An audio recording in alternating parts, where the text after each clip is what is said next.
ವೀಕ್ಷಕರೇ ನಮಸ್ಕಾರ. ಈ ದಿನದ ನ್ಯೂಸ್ ಬುಲೆಟಿನ್ಗೆ ಸ್ವಾಗತ. ನಾನು ಅಕ್ಷತಾ ಕಟಕಾವಲ್. ಗದಗ ಜಿಲ್ಲೆಯಲ್ಲೂ ನಡೀತಾ ಇದೆಯಾ ಮತಾಂತರ? ರಾಜು ಕಾಣಪ್ಪನವರಿಂದ ಘೋರ ಆರೋಪ. ಗದಗನಲ್ಲಿಯೂ ನಡೀತಾ ಇದೆಯಾ ಮತಾಂತರ? ರಾಜು ಕಣ್ಣಪ್ಪನವರ ಘೋರ ಆರೋಪ. ಇಂದು ಗದಗ ಜಿಲ್ಲಾ ಪತ್ರಿಕಾ ಭವನದಲ್ಲಿ ಸುದ್ದಿಗೋಷ್ಠಿ ನಡೆಸಿ ಮಾತನಾಡಿದ ಅವರು, ಶಿವರಾಮ್ ಕೃಷ್ಣ ಸೇವಾ ಸಮಿತಿ ವತಿಯಿಂದ ನಾವು ಇತ್ತೀಚೆಗೆ ವಿಶಾಲ್ ಪಿ ಗೋಕಾವಿ ಎನ್ನುವ ವ್ಯಕ್ತಿ ತಹಾನಾ ಸಿ ಒಸ್ಮಾನಿ ಎಂಬ ಹುಡುಗಿ ಪ್ರೀತಿಸಿ ಮದುವೆ ಆಗಿ ಹುಡುಗ ವಿಶಾಲ್ ಗೋಕಾವಿಗೆ ಮುಸ್ಲಿಂ ಸಂಪ್ರದಾಯದಂತೆ ನಮಾಜ್ ಮಾಡು, ಜಮತ್ಗೆ ಹೋಗು, ನಮ್ಮ ಸಂಪ್ರದಾಯ ಪಾಲಿಸು, ಮಾನಸಿಕ ಚಿತ್ರಹಿಂಸೆ ನೀಡಿ ಮತಾಂತರ ಮಾಡಿದ ಘಟನೆ ನಡೆದಿದ್ದು, ದುರಾದೃಷ್ಟಕರ ಸಂಗತಿ ಶಾಂಶುದ್ದೀನ್ ಎಂಬ ವ್ಯಕ್ತಿ ಈತನನ್ನು ಮತಾಂತರ ಮಾಡಿದ್ದೇನೆ ಎಂದು ಆರೋಪ ಮಾಡಿದ್ರು. ಕಾನೂನು ಸಚಿವರ ತವರಲ್ಲೇ ಈ ಗತಿ ಆದರೆ ಹೇಗೆ? ಮಾನ್ಯ ಪೊಲೀಸ್ ವರಿಷ್ಠಾಧಿಕಾರಿಗಳು ಈ ಮಸ್ಜಿದ್ ಮೇಲೆ ಕಾನೂನು ಕ್ರಮ ಕೈಗೊಳ್ಳಬೇಕು ಎಂದು ತಿಳಿಸಿದ್ರು. ಕ್ಯಾಮರಾಮ್ಯಾನ್ ಜಗದೀಶ್ ಜೊತೆ ಅಶೋಕ ಹುಗಾರ, ಗದಗ. ಹಿಂಸೆ ಮಾಡಿದಾರೆ ಅವ್ರ ತಂದೆ ತಾಯಿನ ಲೀಡರ್ಸ್ಗಳು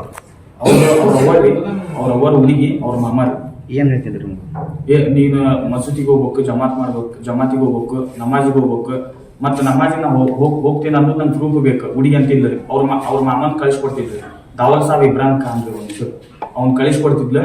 ಅವ್ನ ನನ್ನ ಜೊತೆಗೆ ಬಂದಾಗ ನಾನು ನಮಾಜ್ ಮಾಡೋ ಹೊತ್ನಾಗ ಅವ್ನು ಫೋಟೋ ತೆಗಿತಿದ್ದಾರೆ ನನ್ನ ಫೋನ್ ಒಳಗೆ ಫೋಟೋ ತೆಗೆದು ಆ ಹುಡುಗಿಗೆ ಸೆಂಡ್ ಮಾಡ್ಬೇಕ್ರಿ. ನಾವು ಅವಾಗ ಸೆಂಡ್ ಮಾಡಿದ್ಮ್ಯಾಗ ಅವಾಗ ಆ ಹುಡುಗಿನ ನಂಬ್ತಿದ್ವಿ. ಇಲ್ಲಾಂದ್ರೆ ನಾವು ಹೋಗು ಮಾಡ್ಕೊಂಡು ನಮ್ ಚಿತ್ರ ಹಿಂಸೆ, ಮಾನಸಿಕ ಟಾರ್ಚರ್ ಕೊಡ್ತಿದ್ವಿ. ಫೋನ್ ಹಚ್ಚಿ ಹೋಗಿಲ್ ನೀನು ಹೋಗ ಅಂತಂದ. ರೊಕ್ಕನೂ ತಿಂದಾರಿ, ರೊಕ್ಕನೂ ತಿಂದಾರಿ, ಭಾಳ ನಂಗೆ ಚಿತ್ರಹಿಂಸೆ ಕೊಟ್ರಿ, ಮಾನಸಿಕ ಮಾಡ್ರಿ, ರೊಕ್ಕನೂ ಜಪ್ ತಿಂದಾರಿ. ಎಷ್ಟು ಒಂದು 5-6 ಲಕ್ಷ ರೂಪಾಯಿ ಸನೇ ತಿಂದಾರಿ. 6 ಲಕ್ಷ ಹೋಗಿ ಸಾಲ ಹಾಕೋತೀನಿ ಅಂತಂತ ಅವ್ರು ಕಳಿಸ್ಕೊಂಡ್ರಿ 3 ಲಕ್ಷ ರೂಪಾಯಿ. ಅದಕ್ಕೆ ಇದಕ್ಕಂತಂತ ಮನೆ ಬಾಡಿಗೆ ಅಲ್ಲಿ ಇಲ್ಲಿ ಅಂತಂದು ಆಳಿಸ್ಕೊಂಡ್ರಿ. ಚಿತ್ರಹಿಂಸೆ ಅಂತ ಕೊಡ್ತಾರ ಇಲ್ರಿ. ಚಿತ್ರಹಿಂಸೆ ಇದು ಜಮಾತಿಗೆ ಹೋಗು, ನಮಾಜ್ ಮಾಡೋದು, ಕಾಡಿಗೆ ಹಚ್ಕೋ, ಕುಂಕುಮ ಹಾಕಸ್, ಟೊಪ್ಪಿಗೆ ಹಾಕೋ, ಈ ತರ ಚಿತ್ರಹಿಂಸೆ ಕೊಡ್ತಾರೆ. ಪ್ರೀತಿ ಇಟ್ಕೊಂಡ ಆ ಪ್ರೀತಿಯನ್ನ ಉಪಯೋಗ ಮಾಡ್ತೀವಿ. ಚಿತ್ರಹಿಂಸೆ ಹಂಗಂದ್ರೆ ಈಗ ನಾನು ಪ್ರೀತಿ ಮಾಡಿರ್ತೀನಿ ಯಾವ್ದಾರ ಒಂದು ಹುಡುಗಿಗೆ, ಈಗ ಆಕೆ ಪ್ರೀತಿ ಮಾತಿಗೆ ನಾವು ಒಪ್ಕೊಂತಿರ್ತೀವಿ. ಆದ್ರೆ ಈಗ ನನಗೆ ಬೇಡಾದ ವಿಷಯಕ್ಕೆ ಹೇಳಿದ್ರು ಕೂಡ ಅದನ್ನ ಒಪ್ಕೊಂಡು ಚಿತ್ರಹಿಂಸೆ ಅಲ್ಲ. ಈಗ ನನಗೆ ಇಂಟ್ರೆಸ್ಟ್ ಇಲ್ಲ. ಅದು ಉದಾಹರಣೆಗ ಬಹಳ ಜನ ಹಿಂದೂಗಳು ಅವ್ರ ದೇವಾಲಯಕ್ಕೆ ಹೋಗಂಗಿಲ್ಲ. ಬಹಳ ಜನ ಯಾಕೆ ದೇವರೆಲ್ಲ ಅದನ್ನು ಕೇಳುವಂತವ್ರು ಬಹಳ ಜನ, ಸಾಕಷ್ಟು ಜನ ಅದಾರ. ಇನ್ನೀಗ ನಾನು ಅಲ್ಲೇನ ಸರಿ ಇಲ್ಲಾರ್ದಾಗ ಇನ್ನು ಇನ್ನೊಂದು ಧರ್ಮಕ್ಕೆ ಹೋಗಿ ಅದನ್ನ ನೀನು ಮಾಡು ಅನ್ನೋದು ಒತ್ತಾಯ ಎಲ್ಲ ಇದೆ. ಅವ್ನ ಚಿತ್ರಹಿಂಸೆ ಆಗಿದ್ದು ಈ ರೀತಿ ಚಿತ್ರಹಿಂಸೆ ಆಗಿದ್ದು. ಮತ್ತೆ ಈ ಹುಡುಗರನ್ನ ವ್ಯವಸ್ಥಿತವಾಗಿ ಮತಾಂತರ ಮಾಡ್ತಾರೆ. ಯಾಕೆ ಅಂತ ಹೇಳ್ತೇನೆ. ಮುಸ್ಲಿಮರಲ್ಲಿ ಆಯಾ ಏರಿಯಾಕ್ಕೆ ಒಂದು ಜಮಾತ್ಗಳಿರ್ತವೆ. ಆ ಜಮಾತಿನ ನಾಯಕರು ಅಲ್ಲಿಯ ಮದುವೆ ಮುಂಜುಗಳು, ಅಲ್ಲಿ ಏನಾರ ವಿನಾಯಕಿ ಸಮಸ್ಯೆ ಇದ್ರೆ ಅಥವಾ ಬೇರೆ ಏನಾರ ಅವ್ರ ಸಮಸ್ಯೆ ಇದ್ರೆ ಅವ್ರದ್ದು ಕೆಟ್ಟದ್ದು ಒಳ್ಳೇದಕ್ಕೆಲ್ಲ ಕೂಡ ಆ ಜಮಾತ್ ಇರ್ತೈತಿ. ಆದ್ರೆ ಇಲ್ಲೇ ಸರ ಅವರನ್ನ ಈ ಕೂಡಲೇ ಬಂಧಿಸಬೇಕು ಅಂತ ಹೇಳಿ ಶಿವರಾಮಕೃಷ್ಣ ಸೇವಾ ಸಮಿತಿ ಸರ್ಕಾರಕ್ಕೆ ಮತ್ತು ಪೊಲೀಸ್ ಇಲಾಖೆ ನಾವು ಆಗ್ರಹಿಸ್ತೀವಿ. ಅದ್ರ ಜೊತೆ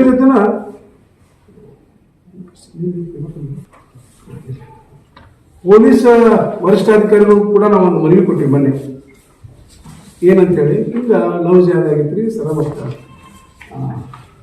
ಹೀಗಾಗೈತಿ. ಇದನ್ನು ಅಂದ್ರೆ ಪೊಲೀಸ್ ಇಲಾಖೆಯವರು ಸ್ವಲ್ಪ ಒಂದು ನೋವಿನ ಮಾತಾಡಿ ಇಲ್ಲ. ಈ ಹಿಂದ ಬಿಜೆಪಿ ಸರ್ಕಾರ, ಬೊಮ್ಮಾಯಿ ನೇತೃತ್ವದ ಸರ್ಕಾರ ಏನು ಮತಾಂತರಕ್ಕಾಗಿ ವಿಶೇಷ ಕಾನೂನು ರಾಜ್ಯದೊಳಗೆ ತಂದಿತ್ತು, ಅದನ್ನ ಈ ಸರ್ಕಾರ ಕೈ ಬಿಟ್ಟಿದೆ.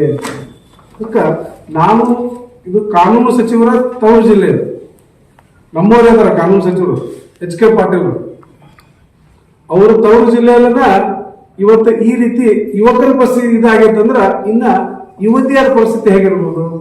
ಇದು ಉತ್ತರ ಪ್ರದೇಶ ಒಳಗೆ 14 ಲಕ್ಷ ಇಂಥ ಜಾತಿಯವರಿಗೆ, ಇಂಥ ಜಾತಿಯವ್ರಿಗೆ 20 ಲಕ್ಷ, ಇಂಥವ್ರ ಜಾತಿಯವ್ರಿಗೆ 5 ಲಕ್ಷ ಅಂತೇಳಿ ನೋಡ್ರಿ. ಅಲ್ಲಿ ಕೂಡ ತಾರತಮ್ಯ ಐತಿ. ಇದು ಹಿಂದೂ ಸಮಾಜಕ್ಕೆ ಬಹಳ ಜನ ಹೇಳ್ತಿರ್ತಾರ ನೀವು ಜಾತಿಗಳನ್ನ ಮಾಡ್ತೀರಿ ಅಂತೇಳಿ. ಹಂಗಾದ್ರೆ ಮುಸಲ್ಮಾನರು ಕೂಡ ಬ್ರಾಹ್ಮಣರಿಗೆ ಹೆಚ್ಚಿಗೆ ಮತ್ತೆ SC ST OBC ಕಮ್ಮಿ ಯಾಕೆ? ಅದಕ್ಕೆ ನಾನು ಮಾನ್ಯ HK ಪಾಟೀಲ್ ವಿನಂತಿ ಮಾಡ್ಕೊತೀನಿ, ಈ ಕೂಡಲೇ ಬೊಮ್ಮಾಯಿ ಸರ್ಕಾರದವ್ರಿಗೆ ಏನು ಕಾನೂನು ಇತ್ತಲ್ಲ ಆ ಕಾನೂನು ಮರಳಿ ತರಬೇಕು. ಯಾರು ಈ ಬಲವಂತವಾಗಿ ಮತಾಂತರ ಮಾಡಿರಲ್ಲ ಅವ್ರ ಮೇಲೆ ಕಾನೂನು ಜರುಗಿಸಿ ಅವರನ್ನ ಒದ್ದೊಳಗ, ಬರೀ ಹಂಗ ಒಳಗೆ ಹಾಕೋದಲ್ಲ, ಒದ್ದೊಳಗಬೇಕು. ಯಾಕಂದ್ರೆ ಅಮಾಯಕ ಯುವಕರಿಗೆ ಕಾನೂನು ಅರಿವಿರುವುದಿಲ್ಲ. ರೇಪ್ ಕೇಸ್ ಮಾಡ್ತೀವಿ ನಿಮ್ಮ ಮೇಲೆ, ನಿಮ್ಮನ್ನು ಬಿಡಂಗಿಲ್ಲ, ನಮ್ಮ ಸಮಾಜದ ಕೈಯಲ್ಲಿ ಹೊಡಿಸ್ತೀವಿ ಅಂತ ಅಂತ ಹೇಳಿದ್ರೆ ಆ ಯುವಕರು ಎಲ್ಲಿ ಹೋಗ್ಬೇಕ್ರಿ? ಸಹಜವಾಗಿ ಭಯ ಪಡ್ತಾರಲ್ಲ, ಹಂಗ ಆ ಯುವಕರು ಕೂಡ ಸಾಕಷ್ಟು ಇದೇ ಫ್ಯಾಮಿಲಿ ಒಳಗೆ, ಆ ಹುಡುಗಿ ಫ್ಯಾಮಿಲಿ ಒಳಗೆ ಇನ್ನೊಬ್ಬ ಯುವಕ ಅವಳ ಅಕ್ಕನನ್ನ ಅವನು ಕೂಡ ಲವ್ ಮ್ಯಾರೇಜ್ ಮಾಡ್ಕೊಂಡಿದ್ದ. ಅವನು ಕೂಡ ಇದೇ ಪರಿಸ್ಥಿತಿನೇ ಆಗೈತಿ. ಅವನನ್ನ ಮದುವೆ ಹಿಂದೂ ಅಲ್ಲಿ ನೋಡಿ ಸ್ವಲ್ಪ ಬದಲಾವಣೆ ಆಯ್ತು. ಆ ಯುವಕನನ್ನ ಹಿಂದೂ ಸಂಪ್ರದಾಯ ಪ್ರಕಾರ ಮದುವೆಯಾಗಿ ತದನಂತರ ಮಕ್ಕಳ ಜನಿಸಿದ ನಂತರ ನಿಮ್ಗೆ ಗೊತ್ತಿರಲಿ, ತಂದೆ ಯಾವ ಜಾತಿಗೆ ಇರ್ತಾನ, ಯಾವ ಅಡ್ರೆಸ್ ಇರ್ತೈತಿ, ಆ ಅಡ್ರೆಸ್ಗೆ ಹೋಗ್ಬೇಕು, ಆ ಪ್ರಕಾರ ಮಾಡ್ಕೋಬೇಕಂತ ಸಾಮಾನ್ಯವಾಗಿ ನಾವೆಲ್ಲರೂ ನೋಡ್ಕೊಂಡು ಬಂದೀವಿ. ಆದ್ರೆ ಇಲ್ಲೇ ಮಕ್ಕಳ ಹೆಸರನ್ನ ಮುಸ್ಲಿಂ ಹೆಸರನ್ನ ಇಟ್ಟ. ಮತ್ತ ಆ ಮಕ್ಕಳಿಗೆ ತಂದೆಗೆ ಗೊತ್ತಿರ್ಲಾರ್ದಂಗ ಮುಂಜಾನೆ ಕೂಡ ಮಾಡ್ಯಾರ. ಅವ್ರ ಏನೆಲ್ಲ ಫ್ಯಾಮಿಲಿ ಐತಲ್ಲ ಅವ್ರ ದೊಡ್ಡ ಮಗಳು. ಅಂದ್ರ ಈ ಮತಾಂತರ ಜಾಗದೊಳಗ ನಮಗಿರೋ ಸಂಶಯ ಏನಂದ್ರ ಒಂದು ಬಹಳ ದೊಡ್ಡ ತಂಡನ ಕೆಲಸ ಮಾಡತೈತಿ. ಅದು ವಿಶೇಷವಾಗಿ ಗದಗ ನಗರಕ್ಕೆ ಇದು ತವ್ರ ಮನೆ ಆಗೈತಿ ಅಂತ ಹೇಳಿ ನಮಗ್ ಅನ್ಸಾತೈತಿ. ಮತ್ತ ಮುಳುಗುನ್ ನಾಕಾದ ಮಸೀದಿಗೆ ನಾವೇನ್ ತಿಳ್ಕೊಂಡಿದ್ವಿ, ಪಾಪ ಮುಸ್ಲಿಮರ ಪ್ರಾರ್ಥನಾ ಕೇಂದ್ರ ಅದು. ಆ ಪ್ರಾರ್ಥನಾ ಕೇಂದ್ರ ಪಾಪ ಅವರು ನಮಾಜ್ ಮಾಡಿ ಪ್ರಾರ್ಥನೆ ಮಾಡಿ ಹೋಗ್ತಾರ ಅಂತ ತಿಳ್ಕೊಂಡಿದ್ವಿ. ಆದ್ರೆ ಇಂಥ ಕೂಡ ಮತಾಂತರ ಮಾಡೋ ಕೆಲಸ ಕೂಡ ಆ ಮಸೀದಿ ಒಳಗೆ ನಡೆದೈತಿ. ಅದಕ್ಕೆ ಕೂಡಲೇ ಪೊಲೀಸ್ ಇಲಾಖೆ ಇರ್ಬೋದು, ರಾಜ್ಯ ಸರ್ಕಾರ ಇರ್ಬೋದು, ಕೇಂದ್ರ ಸರ್ಕಾರ ಇರ್ಬೋದು, ಇಂಥ ಮಸೀದಿಗಳನ್ನ ಕೂಡಲೇ ಸೀಸ್ ಮಾಡಬೇಕು. ಮತ್ತೆ ಬಹಳ ಕಡೆ ಆಗ್ತೈತಿ ಅಂದ್ರೆ ಒಬ್ಬ ಸ್ವಾಮೀಜಿನೂ ಕೂಡ ಧ್ವನಿ ಎತ್ತುತ್ತಾರಿಲ್ಲ. ಮತ್ತೆ ಹಿಂದೂ ಅನ್ನೋ ರಾಜಕಾರಣಿಗಳು ಕೂಡ ಅಲ್ಪ ಸ್ವಲ್ಪ ಧ್ವನಿ ಎತ್ತುತ್ತಾರ. ತಮ್ಮ ರಾಜಕೀಯ ಲಾಭ ಬಂದಾಗ ಮತ್ತೆ ಹಿಂದೆ ಸರಿಯುವಂತ ಪರಿಸ್ಥಿತಿ ತಮ್ಮೆಲ್ಲರಿಗೂ ಕೂಡ ಇದು ಗೊತ್ತಿದ್ದೈತಿ. ಏನು ಉತ್ತರ ಪ್ರದೇಶದೊಳಗ ಜಾಂಗೂರ್ ಬಾಬಾ ಮಾಡಲ್ಲ, ಅದನ್ನು ನಾವು ಶಿವರಾಮಕೃಷ್ಣ ಸೇವಾ ಸಮಿತಿಯಿಂದ ಅದನ್ನು ಉಗ್ರವಾಗಿ ಮೊದಲನೇದಾಗಿ ಖಂಡಿಸ್ತೀವಿ. ಅದರ ಜೊತೆ ಇವತ್ತು ನಾವು ಪ್ರೆಸ್ ಮೀಟ್ ಮಾಡೋ ಉದ್ದೇಶ ಏನಪ್ಪಾ ಅಂದ್ರ, ಇಡೀ ದೇಶದೊಳಗೆ ನಾವೆಲ್ಲರೂ ಅನ್ಕೊಂಡಿದ್ವಿ ಬರೀ ಹೆಣ್ಮಕ್ಳನ್ನ ಮತಾಂತರ ಮಾಡ್ತಾರ ಅಂತ ಹೇಳಿ. ಆದ್ರ ಈ ಮತಾಂತರ ಮುಸ್ಲಿಮರು ಹಿಂದೂ ಯುವಕರನ್ನು ಕೂಡ ಮುಸ್ಲಿಂ ಹೆಣ್ಮಕ್ಳನ್ನ ಬಿಟ್ಟು ಮತಾಂತರ ಮಾಡುವಂತ ಕೆಲಸವನ್ನ ಮಾಡ್ತಾರೆ. ಅದಕ್ಕ ಒಂದು ತಾಜಾ ಉದಾಹರಣೆ ಹೇಳ್ಬೇಕಂದ್ರ, ಗದಗ ನಗರದ ಮುಳುಗುನ್ ನಾಕಾದ ಹತ್ತಿರ ಇರುವಂತ ಮಸೀದಿ. ಆ ಮಸೀದಿ ಒಳಗ ವಿಶಾಲ್ ಗೋಕಾಕ್ ಅನ್ನೋ ಹುಡುಗ, ಗೋಕಾವೆ ಅನ್ನೋ ಹುಡುಗ ಆ ಹೆಣ್ಮಗಳು ಪ್ರೀತಿಸಿದ್ಲು ಒಬ್ಬ ಹುಡುಗಿ. ಆ ಹುಡುಗಿ ಪ್ರೀತಿಸಿ ಅವನನ್ನ ಮುಂದೆ ಬ್ಲ್ಯಾಕ್ ಮೇಲ್ ಮಾಡಿ, ನೀ ಏನಾರ ನಮ್ಮ ಧರ್ಮದಂಗ ನಡ್ಕೋಲಿಲ್ಲ ಅಂದ್ರ, ನೀನು 5 ಹೊತ್ತು ನಮಾಜ್ ಮಾಡಲಿಲ್ಲ ಅಂದ್ರ, ಜಮಾತಿಗೆ ಹೋಗ್ಲಿಲ್ಲ ಅಂದ್ರ ನಾನು ನಿನ್ನ ಮೇಲೆ ಕಂಪ್ಲೇಂಟ್ ಮಾಡ್ತೀನಿ, ನಿನಗ ಜೈಲಿಗೆ ಕಳಿಸ್ತೀನಿ, ನಮ್ಮ ಸಮಾಜದ ಕಡೆ ನಿನಗ ಕೊಡಿಸ್ತೀನಿ ಅಂತೇಳಿ ಆ ಯುವಕನನ್ನ ಹೆದರ್ಸಿ ಬೆದರಿಸಿ ಅವನನ್ನ ಸಾಕಷ್ಟು ರೀತಿಯ ಹಿಂಸೆಗಳನ್ನ ಮಾಡಿ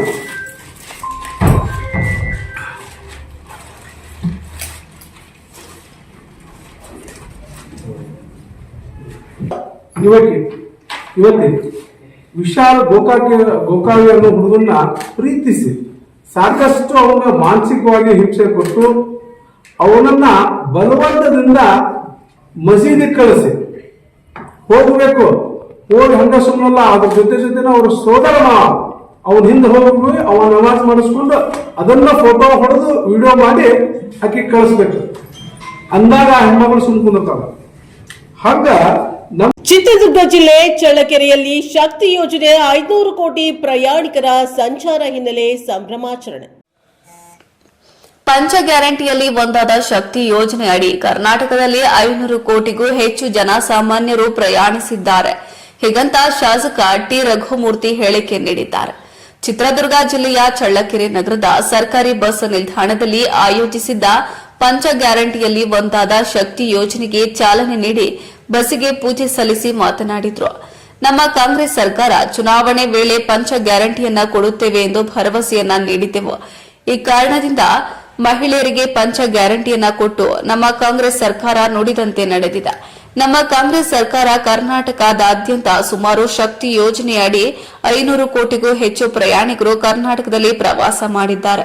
ಅದರಲ್ಲಿ ಮುಖ್ಯವಾಗಿ ಚಿತ್ರದುರ್ಗ ಜಿಲ್ಲೆಯಲ್ಲಿ 19,82,00,000 ಮಹಿಳೆಯರು ಪ್ರವಾಸ ಮಾಡಿದ್ದು ನಮ್ಮ ಕಾಂಗ್ರೆಸ್ ಸರ್ಕಾರಕ್ಕೆ ಹೆಮ್ಮೆ ತಂದಿದೆ. ಆದರೆ ಇನ್ನು ಉಳಿದ 4 ಗ್ಯಾರಂಟಿಗಳು ಕೂಡ ನಮ್ಮ ಸರ್ಕಾರ ಹಣ ಒದಗಿಸಿ ಪ್ರತಿ ತಿಂಗಳು ನೀಡುತ್ತಿದೆ. ಕಾಂಗ್ರೆಸ್ ಸರ್ಕಾರ ಏಳಿಗೆ ಸಹಿಸದೆ ವಿರೋಧ ಪಕ್ಷವಾದ ಬಿಜೆಪಿ ತಾಳ್ಮೆ ಕೆಡಿಸಿಕೊಂಡು ಮಾತನಾಡುತ್ತಿದ್ದಾರೆ. ಈ ಹಿಂದೆ ಬಿಜೆಪಿ ಸರ್ಕಾರವಿದ್ದಾಗ ಯಾಕೆ ಇಂತಹ ಅಭಿವೃದ್ಧಿಯ ಕೆಲಸಗಳನ್ನ ಮಾಡಿಲ್ಲ, ಇದಕ್ಕೆ ಜನಸಾಮಾನ್ಯರೇ ತಿಳಿದುಕೊಳ್ಳಬೇಕು ಎಂದು ತಿಳಿಸಿದರು. ಇನ್ನು ಈ ಸಂದರ್ಭದಲ್ಲಿ ಗ್ಯಾರಂಟಿ ಸಮಿತಿಯ ಅಧ್ಯಕ್ಷ ಗದ್ದಿಗೆ ತಿಮ್ಮೇಸ್ವಾಮಿ, ಇಒ ಶಶಿಧರ್, ನಗರಸಭೆ ಅಧ್ಯಕ್ಷ ಶಿಲ್ಪಾ ಮುರಳೀಧರ್, ಉಪಾಧ್ಯಕ್ಷ ಕವಿತಾ ಬೋರಯ್ಯ, ನಗರಸಭೆ ಪೌರಾಯುಕ್ತ ಜಗ್ಗಾರೆಡ್ಡಿ, ತಾಲೂಕು ದಂಡಾಧಿಕಾರಿ ರಹಣ್ ಪಾಷಾ, ಮಂಜುಳಾ ಪ್ರಸನ್ನ ಕುಮಾರ್ ಸೇರಿದಂತೆ ಕೆಎಸ್ಆರ್ಟಿಸಿ ಬಸ್ ಸಿಬ್ಬಂದಿಗಳು, ಕಾಂಗ್ರೆಸ್ ಕಾರ್ಯಕರ್ತರು ಹಾಜರಿದ್ದರು. ವರದಿ ಮೌನೇಶ್ ಆಚಾರ್ ಚಳ್ಳಕೆರೆ. ಕಾರ್ಯಕ್ರಮವನ್ನು ಈಗಾಗಲೇ ಒಂದು ಸಾಂಕೇತಿಕವಾಗಿ ಸರ್ಕಾರಿ ಬಸ್ಸನ್ನು ಪೂಜೆ ಮಾಡೋದ್ರ ಮುಖಾಂತರ ಜೊತೆಗೆ ಡ್ರೈವರು ಮತ್ತು ಕಂಡಕ್ಟರ್ಗಳಿಗೆ ಅವರಿಗೆ ಸನ್ಮಾನ ಮಾಡೋದ್ರ ಮುಖಾಂತರ ಜೊತೆಗೆ ಸಾಂಕೇತಿಕವಾಗಿ ಮಹಿಳೆಯರಿಗೆ ಟಿಕೆಟ್ ಕೊಡುವುದರ ಮುಖಾಂತರ ಇವತ್ತು ಈ ಒಂದು ಸಭೆ ಕಾರ್ಯಕ್ರಮ ನಡೀತಾ ಇದೆ. ಈಗಾಗಲೇ ನಮ್ಮ ಈ ಸಭೆಯನ್ನು ಕುರಿತು ಗದ್ದಿಗೆ ತಿಪ್ಪೇಸ್ವಾಮಿ ಅವರು ಮಾತನಾಡಿದ್ದಾರೆ. ಆಮೇಲೆ ನಮ್ಮ ಮಹಿಳಾ ಸದಸ್ಯರಾದಂಥ ಕವಿತಮ್ಮನವರು ಮಾತನಾಡಿದ್ದಾರೆ. ನಗರಸಭೆಯ ಉಪಾಧ್ಯಕ್ಷರು ಕವಿತಮ್ಮ ಬೋರಣ್ಣವರು ಮಾತನಾಡಿದ್ದಾರೆ. ಒಟ್ಟಾರೆಯಾಗಿ ಪ್ರಾಸ್ತಾವಿಕವಾಗಿ ಸಾರಿಗೆ ಇಲಾಖೆ ಅಧಿಕಾರಿಗಳಾದ ನಮ್ಮ ಪಕ್ಷ ಚುನಾವಣೆ ಸಂದರ್ಭದಲ್ಲಿ ಈ ರಾಜ್ಯದ ಜನರಿಗೆ ಒಂದು ಆಶ್ವಾಸನೆಯನ್ನು ಕೊಡ್ತು. ಬೇರೆ ಆಶ್ವಾಸನೆ ಚುನಾವಣೆ ಪ್ರಣಾಳಿಕೆ ಇರ್ತದೆ. ಈ ಬಾರಿ 2023ರಲ್ಲಿ ವಿಶೇಷವಾದ ಚುನಾವಣೆ ಪ್ರಣಾಳಿಕೆ ಅಂದರೆ 5 ಗ್ಯಾರಂಟಿಗಳು. ಆ ಗ್ಯಾರಂಟಿ ಅಂತ ಹೆಸರನ್ನು ಹೊತ್ತು 5 ಗ್ಯಾರಂಟಿಗಳನ್ನು ಬೇರೆ ಬೇರೆ ಚುನಾವಣೆ ಪ್ರಣಾಳಿಕೆಯಲ್ಲಿ ವಿಷಯಗಳ ಜೊತೆಗೆ ಮೊದಲನೇ ಆದ್ಯತೆಯಾಗಿ ನಮ್ಮ ಸರ್ಕಾರ ಬಂದರೆ ಈ 5 ಗ್ಯಾರಂಟಿಗಳನ್ನು ಸಾರ್ವಜನಿಕರಿಗೆ ನಾವು ಕೊಡ್ತೀವಿ ಅಂತ ಹೇಳಿ ಆ 5 ಗ್ಯಾರಂಟಿಗಳನ್ನು ನಾವು ಮೊದಲೇ ಚುನಾವಣಾ ಪೂರ್ವದಲ್ಲಿ ನಾವು ಹೇಳಿದ್ವಿ. ಆ ಗ್ಯಾರಂಟಿಗಳೆಲ್ಲರಿಗೂ ಗೊತ್ತು. ಒಂದು ಮಗುವಿಂದ ಹಿಡಿದು ಯಾರು ಆ ಒಂದು ಯೋಜನೆಗಳಲ್ಲಿ ಫಲವನ್ನು ಪಡೀತಾರೆ ಆ ಎಲ್ಲ ಮಕ್ಕಳಿಗೂ ಕೂಡ ಗೊತ್ತು. ಯಾಕಂದರೆ ಗೃಹಲಕ್ಷ್ಮಿ ಅಂದರೆ ಏನು, ಗೃಹಲಕ್ಷ್ಮಿಯಲ್ಲಿ 2,000 ಪ್ರತಿ ಮನೆಯ ಯಜಮಾನ್ತಿಗೆ 2,000 ಕೊಡುವಂಥದ್ದು. ಗೃಹ ಜ್ಯೋತಿನಲ್ಲಿ ಪ್ರತಿ ಮನೆಗೆ 200 ಯೂನಿಟ್ವರೆಗೆ ವಿದ್ಯುತ್ತನ್ನು ಉಚಿತವಾಗಿ ಕೊಡುವಂಥದ್ದು. ಅನ್ನಭಾಗ್ಯ ಯೋಜನೆಯಲ್ಲಿ 5 kg ಅಕ್ಕಿಯನ್ನು 10 kgಗೆ ಹೆಚ್ಚಿಸುವಂಥ ಕೆಲಸ. ಶಕ್ತಿ ಯೋಜನೆಯಲ್ಲಿ ಈ ಒಂದು ಕಾರ್ಯಕ್ರಮದಲ್ಲಿ ಎಲ್ಲ ಮಹಿಳೆಯರಿಗೂ ಇಡೀ ರಾಜ್ಯದಲ್ಲಿರ್ತಕ್ಕಂಥ ಎಲ್ಲ ಸಂಚಾರ ಮಾಡುವಂಥ ಸರ್ಕಾರಿ ಬಸ್ಗಳಲ್ಲಿ ಉಚಿತವಾಗಿ ಪ್ರಯಾಣ ಮಾಡುವಂಥ ವ್ಯವಸ್ಥೆ ಶಕ್ತಿ ಯೋಜನೆ. ಜೊತೆಗೆ ಯುವ ನಿಧಿ ಯೋಜನೆ 3,000 ಪದವೀಧರ ನಿರುದ್ಯೋಗಿ ಯುವಕರಿಗೆ 3,000, ಡಿಪ್ಲೊಮಾ ಓದೋರಿಗೆ 2,000 ಅಂತೀವಿ. ಇವೆಲ್ಲ ಯೋಜನೆಗಳು 2023ರಲ್ಲೇ ಪ್ರಾರಂಭ ಆದವು. ಅದರಲ್ಲಿ ಶಕ್ತಿ ಯೋಜನೆ ಮೊದಲನೇದಾಗಿ 2023 ಜೂನ್ 11ಕ್ಕೆ ಪ್ರಾರಂಭ ಆಯಿತು. ಅಂದಿನಿಂದ ಇಂದಿನವರೆಗೂ ಸುಮಾರು 500 ಕೋಟಿ ಮಹಿಳಾ, ಅಂದರೆ ನಮ್ಮ ರಾಜ್ಯದಲ್ಲಿ ಇರೋದೇ 6.5 ಕೋಟಿ ಜನಸಂಖ್ಯೆ ಇರೋದು. ಇದೇನಪ್ಪ 500 ಕೋಟಿ ಅಂತ ಹೇಳ್ತಾರೆ ಅಂತ ಹೇಳಿ ಯಾರು ಗೊತ್ತಿಲ್ಲದಲೇ ತಪ್ಪಾಗಿ ಅರ್ಥೈಸ್ಕೋಬಾರ್ದು. 500 ಕೋಟಿ ಅಂದರೆ ಇರ್ತಕ್ಕಂಥ ಮಹಿಳೆಯರು ಪ್ರತಿ ಗಂಟೆ ಏನು ಸಂಚಾರ ಮಾಡ್ತಾರೆ ಅದರ ಲೆಕ್ಕ 500 ಕೋಟಿ ನಮ್ಮ ಮಹಿಳೆಯರು ಸಂಚಾರ ಮಾಡಿದ್ದಾರೆ. BMTCನಲ್ಲಿರ್ಬೋದು, KSRTCನಲ್ಲಿರ್ಬೋದು, ಎಲ್ಲ ಇಡೀ ರಾಜ್ಯದಲ್ಲಿ. ಅದಕ್ಕೆ ಸುಮಾರು 12,669 ಕೋಟಿ ವೆಚ್ಚ ಆಗಿರ್ತಕ್ಕಂಥದ್ದು. ಅದರಲ್ಲಿ ಚಿತ್ರದುರ್ಗ ಜಿಲ್ಲೆಗೆ ಸಂಬಂಧಿಸಿದಂತೆ ಸುಮಾರು 19 ಕೋಟಿ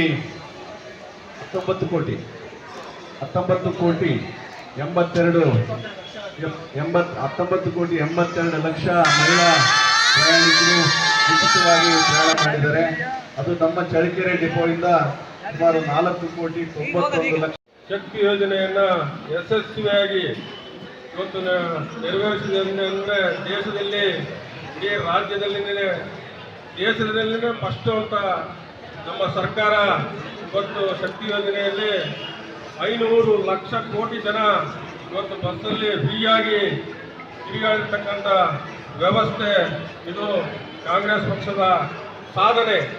ಈ ಸಾಧನೆಯನ್ನು ನಾವು ವಿಜೃಂಭಿಸಬೇಕಂತೇಳಿ ನಮ್ಮ ಸರ್ಕಾರದ ಒಂದು ಸುತ್ತೋಲೆ ಬಂದ ಸಂದರ್ಭದಲ್ಲಿ ಇಡೀ ರಾಜ್ಯಾದ್ಯಂತ ಇವತ್ತು 10 ಗಂಟೆಯಿಂದ 11 ಗಂಟೆವರೆಗೂ ಇವತ್ತು ಎಲ್ಲ ತಾಲೂಕು ಕೇಂದ್ರಗಳಲ್ಲಿ, ಎಲ್ಲ ಹೋಬಳಿ ಕೇಂದ್ರಗಳಲ್ಲಿ, ಜಿಲ್ಲಾ ಕೇಂದ್ರಗಳಲ್ಲಿ, ರಾಜ್ಯ ಮಟ್ಟದಲ್ಲಿ ನಮ್ಮ ಸರ್ಕಾರದ ಎಲ್ಲ ಪ್ರತಿನಿಧಿಗಳು ಮತ್ತು ಗ್ಯಾರಂಟಿ ಯೋಜನೆಯ ಅಧ್ಯಕ್ಷರು, ಸದಸ್ಯರುಗಳು ಸೇರಿ ಒಂದು ಸಂಭ್ರಮವನ್ನು ಆಚರಣೆ ಮಾಡಬೇಕಂತೇಳಿ ನಮ್ಮ ಸರ್ಕಾರ ನಮಗೆ ಸುತ್ತೋಲೆಯನ್ನು ಹೊರಡಿಸಿತ್ತು.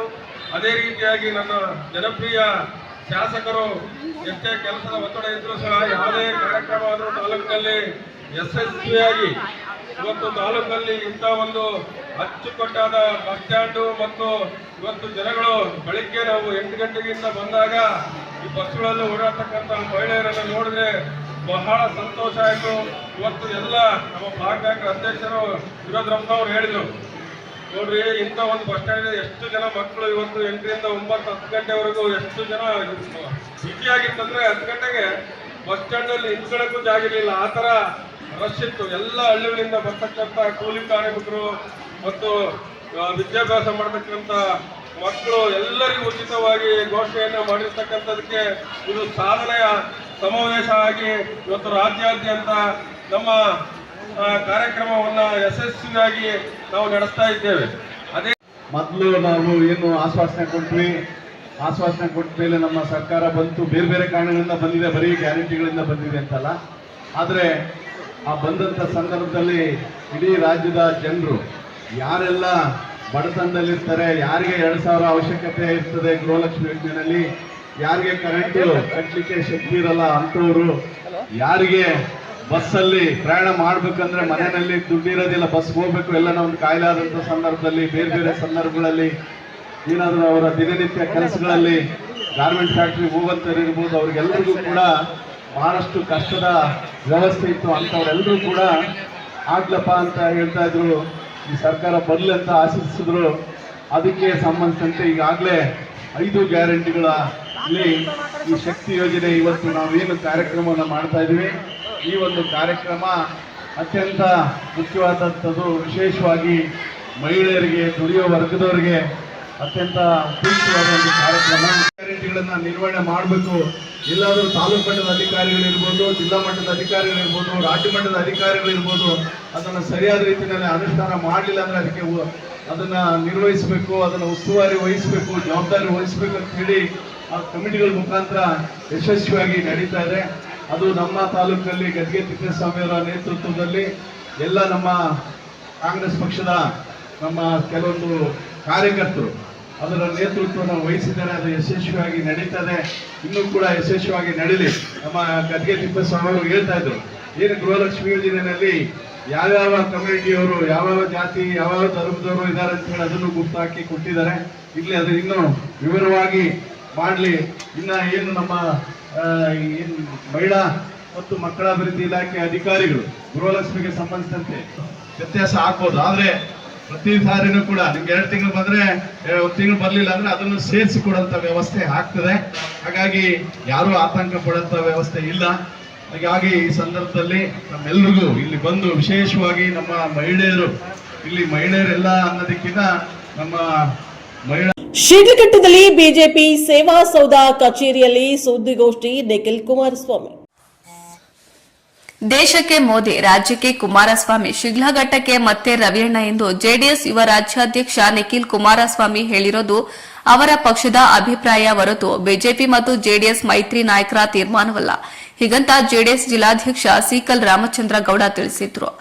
ಹೌದು, ಚಿಕ್ಕಬಳ್ಳಾಪುರ ಜಿಲ್ಲೆಯ ಶಿಡ್ಲಘಟ್ಟ ನಗರದ ಬಿಜೆಪಿ ಸೇವಾ ಸೌಧ ಕಚೇರಿಯಲ್ಲಿ ನಡೆದ ಸುದ್ದಿಗೋಷ್ಠಿಯಲ್ಲಿ ಮಾತನಾಡಿ, ನಾವು ನಮ್ಮ ಪಕ್ಷವನ್ನ ಸಂಘಟಿಸುವಂತೆ ಜೆಡಿಎಸ್ನವರು ಅವರ ಪಕ್ಷವನ್ನ ಸಂಘಟಿಸುತ್ತಾರೆ. ಕುಮಾರಸ್ವಾಮಿ ಅಥವಾ ಯಾರೇ ಆಗಲಿ ಮುಖ್ಯಮಂತ್ರಿ ಅಭ್ಯರ್ಥಿ ಎಂದು ಬೆಂಬಲಿಸಿಕೊಳ್ಳಲಿ, ನಮ್ಮದೇನೂ ತಕರಾರು ಇಲ್ಲ ಎಂದು ಹೇಳಿದ್ರು. ಇನ್ನು ವಿಧಾನಸಭೆ ಚುನಾವಣೆ ಸಮೀಪಿಸಿದಾಗ ಮೈತ್ರಿಯ ಸಿಎಂ ಅಭ್ಯರ್ಥಿ ಯಾರೆಂದು ಬಿಜೆಪಿ ಜೆಡಿಎಸ್ ಮೈತ್ರಿ ಹಿರಿಯ ನಾಯಕ ನಿರ್ಧರಿಸುತ್ತಾರೆ. ಇದೀಗ ಬಿವೈ ವಿಜಯೇಂದ್ರ ಅವರು ನಮ್ಮ ರಾಜ್ಯಾಧ್ಯಕ್ಷರಾಗಿದ್ದು ಅವರ ನಾಯಕತ್ವದಲ್ಲಿ ಪಕ್ಷವನ್ನ ಸಂಘಟಿಸಲಾಗುತ್ತಿದೆ ಎಂದು ತಿಳಿಸಿದರು.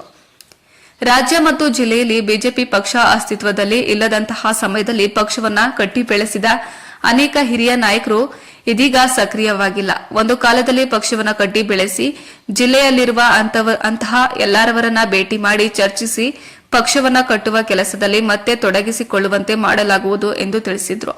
ಇನ್ನು ಮಾಜಿ ಶಾಸಕ ಎಂ ರಾಜಣ್ಣ ಅವರಿಗೂ ನನಗೂ ಯಾವುದೇ ರೀತಿಯ ಭಿನ್ನಾಭಿಪ್ರಾಯ ಇಲ್ಲ, ಮುನಿಸೂ ಇಲ್ಲ. ಸಹಜವಾಗಿ ಅಭಿಪ್ರಾಯ ಭೇದಗಳಿರುತ್ತದೆ. ಕೆಲವೊಂದು ಪದಾಧಿಕಾರಿಗಳ ನೇಮಕ ಇನ್ನಿತರ ವಿಷಯಗಳ ವಿಚಾರವಾಗಿ ಅವರ ಬೆಂಬಲಿಗರು ನಮ್ಮ ಬೆಂಬಲಿಗರು ಮುನಿಸಿಕೊಳ್ಳುವುದುಂಟು. ನಮ್ಮಿಬ್ಬರಿಗೂ ಪಕ್ಷ ಸಂಘಟನೆ ಮುಖ್ಯ. ಈ ನಿಟ್ಟಿನಲ್ಲಿ ಇಬ್ಬರು ಜೊತೆಯಾಗಿ ನಡೆಯಲಿದ್ದೇವೆ ಎಂದು ತಿಳಿಸಿದರು. ಇನ್ನು ಈ ಸಂದರ್ಭದಲ್ಲಿ ಮಾಜಿ ಶಾಸಕ ಎಂ ರಾಜಣ್ಣ, ಬಿಜೆಪಿ ತಾಲೂಕು ಅಧ್ಯಕ್ಷ ಸೀಕಲ್ ಆನಂದಗೌಡ, ಮುಖಂಡರಾದ ಸುರೇಂದ್ರ ಗೌಡ, ಕನಕ ಪ್ರಸಾದ್, ನಗರಸಭೆ ಸದಸ್ಯ ನಾರಾಯಣಸ್ವಾಮಿ ಮತ್ತಿತರರು ಹಾಜರಿದ್ದರು. ವರದಿ ಲೋಕೇಶ್ ಶಿಗ್ಲಘಟ್ಟ. ಹಮ್ಮಿಕೊಂಡಿದ್ದೀವಿ. ಸಂಘಟನೆ ಬಿಜೆಪಿಯಲ್ಲಿ ತಮ್ಮ ಮುಖಾಂತರ ನಮ್ಮಲ್ಲಿರ್ತಕ್ಕಂಥ ಎಲ್ಲ ಸಾಕಷ್ಟು 40, 50, 30 ವರ್ಷದಿಂದ ಜಿಲ್ಲೆಯಲ್ಲಿ ಬಿಜೆಪಿನೇ ಇಲ್ಲ ಅಂತಕ್ಕಂಥ ಸಂದರ್ಭದಲ್ಲಿ ತನು ಮನ ಧನ ಅರಪಿಸಿ ಸಾಕಷ್ಟು ಸ್ವಯಂ ಸೇವಕ ಕೂಡ ಅರಪಿಸಿ ಪಕ್ಷ ಕಟ್ಟಿರ್ತಕ್ಕಂಥ ತುಂಬಾ ಜನ ಇದ್ದಾರೆ. ಇವತ್ತು ಸಂಘಟನೆಯಲ್ಲಿ ಇರ್ತಕ್ಕಂಥ ದಿನಗಳಲ್ಲಿ ಅವ್ರು ಕೆಲವರೆಲ್ಲ ಇವತ್ತು ಸಂಘಟನೆಯಲ್ಲಿ ಕಾಣಿಸ್ಕೊಳ್ತಾ ಇದ್ದಾರೆ. ಸಾಕಷ್ಟು ಕಾರಣ ಇರ್ಬೋದು. ಅವ್ರು ಎಲ್ಲರಿಗೂ ವಿನಂತಿ ಮಾಡ್ಕೋತೀನಿ, ಈ ಒಂದು ಸಂಘಟನೆ ಮಾಡ್ತಕ್ಕಂಥ ಕೆಲಸ ಏನು ಆರಂಭ ಮಾಡ್ತಾ ಇದ್ದೀವಿ, ಎಲ್ಲರೂ ನಮ್ಮ ಮುಖಂಡರ ನಂಬರ್ ತಗೋಬೇಕು, ಅವ್ರನ್ನ ಕಾಂಟ್ಯಾಕ್ಟ್ ಮಾಡಬೇಕು. ನಾವು ಅವ್ರ ನಂಬರ್ ತಗೊಂಡು ನಾವು ಅವ್ರ ಕಾಂಟ್ಯಾಕ್ಟ್ ಮಾಡ್ತೀವಿ. ಅವರು ನಮ್ಮಲ್ಲಿ ಬರಬೇಕು, ನಾವು ಅವರಲ್ಲಿ ಹೋಗ್ಬೇಕು. ದೇಶದಲ್ಲಿ ಎರಡೇ ಅಂದರೆ ಯಾವುದೇ ಒಂದು ಆಫೀಸ್ ಇರ್ಬೋದು, ಇನ್ಕಮ್ ಟ್ಯಾಕ್ಸ್ ಇರ್ಬೋದು, ಇಡಿ ಇರ್ಬೋದು, ಅದು ಎಲ್ಲಾನು ಸರ್ಕಾರದ ಜೊತೆ ಇದ್ರೆ ರಾಜಕಾರಣದಲ್ಲಿ ಹೇಳ್ತಕ್ಕಂಥ ಮಾಡ್ತಕ್ಕಂಥದ್ದು ಯಾವುದೂ ಇಲ್ಲ. ಅವ್ರಿಗೆ ಇರ್ತಕ್ಕಂಥ ಗೈಡ್ಲೈನ್ಸ್ ಇರುತ್ತೆ, ಟ್ರಾನ್ಸಾಕ್ಷನ್ಸ್ ಇರುತ್ತೆ, ನೋಡ್ತಾರೆ. ಅನುಮಾನ ಇರ್ತಕ್ಕಂಥದ್ದು ಟ್ರಾನ್ಸಾಕ್ಷನ್ ವೆರಿಫೈ ಮಾಡಿ ಮಾಡ್ತಕ್ಕಂಥದ್ದು ಇದು ಸಾಧಾರಣವಾಗಿ ಈಗ ನಮ್ಮ ಸ್ಟೇಟಲ್ಲಿ ಕೂಡ ರಾಜ್ಯ ಸರ್ಕಾರಗಳಲ್ಲಿ ಕೂಡ ಸಾಕಷ್ಟು GSTದು ಮತ್ತೆ ಬೇರೆ ಯಾವುದೋ ಪೊಲೀಸಲ್ಲಿ ಒಂದು ರೈಡ್ ಮಾಡ್ತಕ್ಕಂಥದ್ದು ಮಾಡ್ತಾರೆ. ಅಂದರೆ ಎಲ್ಲ ರಾಜಕೀಯ ಅಂತ ಹೇಳೋಕ್ಕಾಗತ್ತಾ? ರಾಜಕೀಯ ವ್ಯಕ್ತಿಗಳು ಮಾಡಿದ ತಕ್ಷಣ ರಾಜಕಾರಣ ಬಣ್ಣ ಬೀಳ್ತಕ್ಕಂಥದ್ದು ತಪ್ಪಿದೆ. ಅದು ಯಾವುದೇ ರಾಜಕಾರಣ ದುರುದ್ದೇಶವಾಗಿ ಮಾಡಿರ್ತಕ್ಕಂಥದ್ದಲ್ಲ. ಅವ್ರದ್ದೇನಾದರೂ ಅಷ್ಟೊಂದು ಅವರಿಗೆ ಎಲ್ಲ ಕರೆಕ್ಟ್ ಆಗಿದೆ ಅಂತ ಹೇಳಿದ್ರೆ ಯಾಕೆ ಭಯ ಪಡಬೇಕು? ಕ್ಲೀನ್ ಚಿಟ್ ಕೊಡ್ತಾರಲ್ಲ, ಯಾರು ಬಂದು ರೈಡ್ ಮಾಡಿದ್ರೆ ಕೂಡ ಎಲ್ಲ ಕ್ಲೀನ್ ಆಗಿದೆ ಅಂತ ಹೇಳಿದ್ರೆ ಕ್ಲೀನ್ ಚಿಟ್ ಕೊಟ್ಬಿಟ್ಟು ಅವ್ರು ಗೌರವಿಸ್ತಾರೆ, ತಲೆ ಕೆಡ್ಸ್ಕೊಂಡಂಗಿಲ್ಲ. ಇದು ರಾಜಕಾರಣಕ್ಕೆ ಮಸಿ ಬೆಳೀತಕ್ಕಂಥದ್ದು, ಕಲ್ಲರ್ ಆಗ್ತಕ್ಕಂಥದ್ದು ಒಳ್ಳೇದಲ್ಲ ಅಂತ ಹೇಳ್ತೀನಿ. ಪಕ್ಷ ಅವ್ರು ಯಾವತ್ತೂ ಬಿಜೆಪಿ ಪಕ್ಷ ನಾನು ಅಲ್ಲ ಅಂತ ಹೇಳಿಲ್ಲ. ಅವ್ರು ಯಾವತ್ತೂ ರಾಮಚಂದ್ರಗೌಡರಿಂದ ಏನೂ ತೊಂದರೆ ಆಗಿದೆ ಅಂತ ಹೇಳಿಲ್ಲ. ಎಲ್ಲ ಪಕ್ಷಗಳಲ್ಲಿರ್ತಕ್ಕಂಥ ಮುಖಂಡರಲ್ಲಿರ್ತಕ್ಕಂಥ ಅಭಿಪ್ರಾಯಗಳು ಒಂದೇ ಇರಲ್ಲ, ಭಿನ್ನ ಅಭಿಪ್ರಾಯಗಳು ಇರ್ತಕ್ಕಂಥದ್ದು ರಾಜಕಾರಣದಲ್ಲಿ ಸಹಜ. ಆ ಇರ್ತಕ್ಕಂಥ ನನ್ನ ಹತ್ರ ರಾಜನ ಹತ್ರ ಯಾವತ್ತೂ ಭಿನ್ನಾಭಿಪ್ರಾಯ ಇಲ್ಲ, ಅವರು ಹೇಳಿಲ್ಲ, ನಾನು ಹೇಳಿಲ್ಲ. ಅದು ಇರ್ತಕ್ಕಂಥ ಕೆಲವು ನಾಯಕರಿಗೆ ಯಾವುದೋ ಒಂದು ಪದಾಧಿಕಾರಿ ಮಾಡ್ಬೇಕಂದಾಗ ರಾಜಣ್ಣ ಹೇಳಿರ್ತಾರೆ, ನಾನು ರಾಜ್ಯದಲ್ಲಿ ಹೇಳಿದ್ದೀನಿ, ನಾನು ಜಿಲ್ಲೆಯಲ್ಲಿ ಹೇಳಿದ್ದೀನಿ, ಮಾಡೋಕ್ಕಾಗಿರೋದಿಲ್ಲ. ಜಿಲ್ಲೆಯಲ್ಲಿ ತೀರ್ಮಾನ ಮಾಡಿ ಮಾಡಿರ್ತಕ್ಕಂಥವ್ರು ಅವ್ರು ಏನು ಹೇಳ್ತಾರೆ, ನಾವು ನಿಮ್ಮ ಹಿಂದೆ ಇದ್ವಿ, ನೀವು ನಮಗೇನು ಮಾಡಿಲ್ಲ ಅಂತಕ್ಕಂಥದ್ದು ಅವ್ರು ಹೇಳ್ತಾರೆ. ವಾಸ್ತವಾಂಶನೇ ಬೇರೆ. ಕೆಲವು ಬೇಸರ ಇರ್ತದೆ ಎಲ್ಲ ನಾಯಕರಿಗೂ. ಈಗ ರಾಜಣ್ಣ ಬೆಂಬಲಿಗರು ಕೆಲವರು 1 ಜನಕ್ಕೆ ಅವ್ರು ಹೇಳಿದ್ದೊಂದು ಕೆಲಸ ಮಾಡಿಲ್ಲತಕ್ಕಂಥದ್ದು ಬೇಸರ ತೊಡ್ಕೊಂಡಿದ್ದಾರೆ. ಅದು ಸಹಜ ಇತ್ತು. ಈಗ ಅದನ್ನೆಲ್ಲ ಮೀರಿ ಇವತ್ತು ನಮ್ಮ ಪಕ್ಷ ಕಟ್ಟಬೇಕಲ್ಲಿ ನಮ್ಮ ಶಿಡ್ಲಘಟ್ಟ ವಿಧಾನಸಭಾ ಕ್ಷೇತ್ರದ ಸಂಘಟನೆಯ ಪರವಾನ ಕೂಡ ನಾವು ಇವಾಗ ಕಾರ್ಯಾಚರಣೆ ಮಾಡೋಕ್ಕೆ ದಿನಾಂಕಗಳನ್ನು ಇವತ್ತು ಪ್ರಕಟಣೆ ಮಾಡ್ತಾ ಇದ್ದೀವಿ. ಕಾರ್ಯಕ್ರಮಕ್ಕೆ ನಮ್ಮಲ್ಲಿ ಇವತ್ತು ಮಾಜಿ ಶಾಸಕರಾದ ರಾಜಣ್ಣವರು, ನಿಕಟಪೂರ್ವ ಅಧ್ಯಕ್ಷರಾಗಿರ್ತಕ್ಕಂಥ ಮಂಡಲ ಅಧ್ಯಕ್ಷರು ಸುರೇಂದ್ರಗೌಡರು, ಕನಕ ಪ್ರಸಾದ್ ಅವರು. ನಾಯಕತ್ವ ಬಿಜೆಪಿಯಲ್ಲಿ ಯಾರು ಕೊಟ್ಟಿಲ್ಲ. ಯಾರಾದರೂ ಹೇಳಿಕೆ ಇರ್ಬೋದು, ವೇದಿಕೆಯಲ್ಲಿ ಹೇಳ್ತಕ್ಕಂಥದ್ದು ಅವರವರ ಅಭಿಪ್ರಾಯ ಇರ್ಬೋದು. ಬಿಜೆಪಿಯಲ್ಲಿ ನಾಯಕತ್ವ ಕುಮಾರಸ್ವಾಮಿ ಕೊಟ್ಟಿಲ್ಲ, ಅದು ನಮ್ಗೆ ಗೊತ್ತಿಲ್ಲ. ಬಿಜೆಪಿ ನಾಯಕತ್ವ ಬಂದ್ಬಿಟ್ಟು ಇವತ್ತು ನಮ್ಮ ರಾಜ್ಯದಲ್ಲಿ ಸಾಕಷ್ಟು ಬಿಜೆಪಿ ನಾಯಕರಿದ್ದಾರೆ. ಅದ್ರ ಜೊತೆಗೆ ಇವತ್ತು ರಾಜ್ಯಾಧ್ಯಕ್ಷರು ವಿಜೇಂದ್ರ ಅವರು ಇದ್ದಾರೆ. ಅವರ ನಾಯಕತ್ವದಲ್ಲಿ ಇವತ್ತು ನಾವು ಪಕ್ಷ ಕಟ್ತಾ ಇದ್ವಿ. ನಮ್ಮ ಬಿಜೆಪಿ ನಿಲುವು, ಬಿಜೆಪಿ ಪಕ್ಷ ನಾಯಕತ್ವ ಬಿಜೆಪಿ ಇದೆ. ಒಂದು ನಾಯಕತ್ವ ಬಿಜೆಪಿ ಕೆಲಸ ಮಾಡ್ತಾ ಇದ್ವಿ. ಇವತ್ತು ಇಲ್ಲಿಂದ ಬಿಟ್ಟರೆ ನಮಗೆ ಇದೇ ರೋಡಲ್ಲಿ ದಿಬ್ಬೂರಡಿ ರೋಡಲ್ಲಿ ಹೋದ್ರೆ ಸುಮಾರಿದೆ.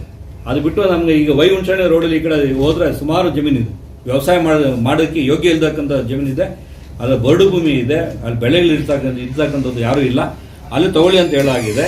ಇಲ್ಲಿ ಇರ್ತಕ್ಕಂಥ ವ್ಯವಸಾಯಕ್ಕೆ ಯೋಗ್ಯ ಜಮೀನು ಯಾರು ನಮ್ಮ ಹತ್ರ ರೈತರು ಬಂದಿದ್ರು ನಾವು ಕೊಡಲ್ಲ ಅಂತ ಅವರು ಪರವಾಗಿ ನಾವು ಹೋರಾಟ ಮಾಡ್ತಾ ಇದ್ದೀವಿ. ಬಟ್ ಇದರಲ್ಲಿ ಪರ ವಿರೋಧ ಇರ್ತಕ್ಕಂಥದ್ದು ನಡೀತಕ್ಕಂಥ ಇದೆ. ಮತ್ತು ಕೂಲಂಕುಷವಾಗಿ KDP ಇರ್ತಕ್ಕಂಥ ಏನು ಅವ್ರ ಗೈಡ್ಲೈನ್ಸ್ ಮೇಲೆ ಇದೆಲ್ಲ ಕನ್ಸರ್ನ್ ಲ್ಯಾಂಡ್ ಅಕ್ವಿಜೇಷನ್ ಈಗೆಲ್ಲ ಪೂರ್ತಿ ಅವ್ರು ಏನು ಕೇಳಿದ್ರೆ ಅದು ಕೊಡಲ. ಏನೋ ನಮಗೆ ಇಲ್ಲಿ ರೇಷ್ಮೆ ಬೆಳೀತಾ ಇದ್ದಾರೆ, ತರಕಾರಿ ಬೆಳೀತಾ ಇದ್ದಾರೆ, ಯೋಗ್ಯ ಇದು ಕೆಂಪು ಭೂಮಿ, ಒಳ್ಳೆ ಭೂಮಿ, ನಮ್ಮ ಜಂಗಮಕೋಟೆ ಇರ್ತಕ್ಕಂಥ ಭೂಮಿ A ಮತ್ತು B ಕ್ಯಾಟಗರಿಗೆ ಬರ್ತದೆ. ಆ ಜಮೀನು ತಗೋಬೇಡಿ ಅಂತ ನಾವು ಹೇಳ್ತಾ ಇರ್ತಕ್ಕಂಥದ್ದು. ನಮ್ಮದು ಪರ ಇದೆ, ಕೈಗಾರಿಕೆ ಬರ್ತಕ್ಕಂಥ ಪರ ಇದೆ, ಆದರೆ ವ್ಯವಸಾಯಕ್ಕೆ ಯೋಗ್ಯ ಇರ್ತಕ್ಕಂಥ ಜಮೀನು ತಗೋಬಾರ್ದು ಅಂತ ವಿರೋಧ ಇದೆ.